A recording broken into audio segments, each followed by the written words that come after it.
Меня зовут Алия, я блогер, веду блог в Инстаграм. Мне 42 года, я замужем, у нас трое детей. Снимаю рецепты, какие-то эстетичные видео нашей жизни и рассказываю, как можно красиво вести быт, и снимаю это для вас.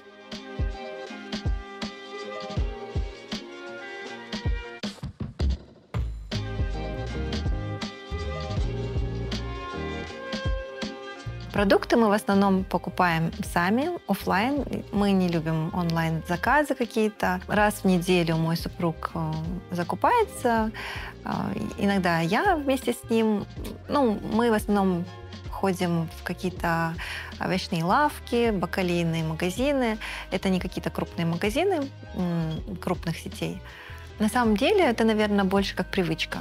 Мы много лет закупаемся уже в овощных лавках. Это привычка, которая... Мы уже знаем, какой набор продуктов нам нужен, где это продается. Большие магазины, на самом деле, это не так удобно. Это больше времени занимает, на мой взгляд. А маленькие какие-то овощные лавки подъехал, взял, уехал.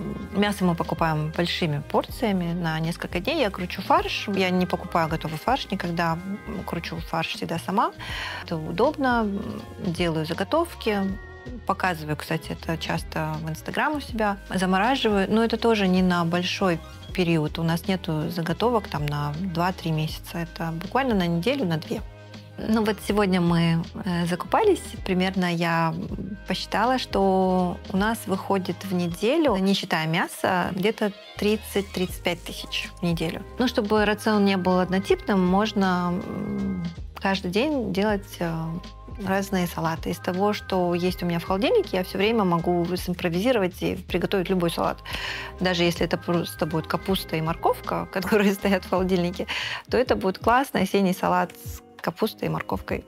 Для того, чтобы, во-первых, это и полезно, и быстро, и вкусно, и разнообразит наши ежедневные, обычные, простые блюда. В выходные дни, конечно, проще. У меня есть время, я могу приготовить и вафли, и оладушки, какие-то блинчики. Мы часто готовим сэндвичи, круассаны с какой-то начинкой интересной. Можно всегда придумать рецепт, когда есть время. Но в будние дни, конечно, с этим сложнее. У меня супруг занимается спортом достаточно активно. У него тренировки 6 дней в неделю.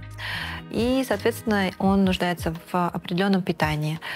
Раньше мы заказывали питание, но это достаточно дорого и не всегда то, что ему подходит. И в какое-то время назад я начала готовить ему. Я всегда стараюсь накрывать стол. Это скатерть, посуда какая-то. Это же определенные традиции, да, семейные вырабатываются. Каждые выходные у нас всегда семейный ужин дома. В будние дни мы всегда ужинаем вместе. Даже если я говорю детям, перекусите сами, они всегда ждут меня, потому что им хочется вместе посидеть, выпить горячий чай, обсудить какие-то новости, какие-то дела обсудить, прошедший день и так далее. И мы стараемся вместе ужинать, да, в будние дни, а в выходные обедать. И чтобы чай не был достаточно скучным, то я добавляю какие-то добавки.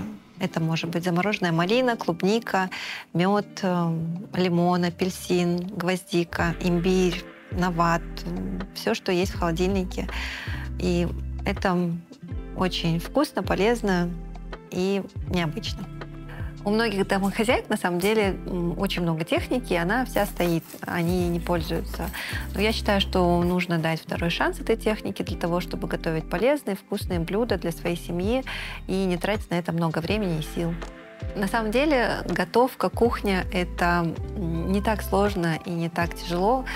Главное делать это с любовью для своей семьи, вкладывать туда всю душу, сердце, и тогда процесс готовки никогда не будет у вас вызывать каких-то негативных чувств, эмоций. Вы будете все делать легко, просто и с любовью.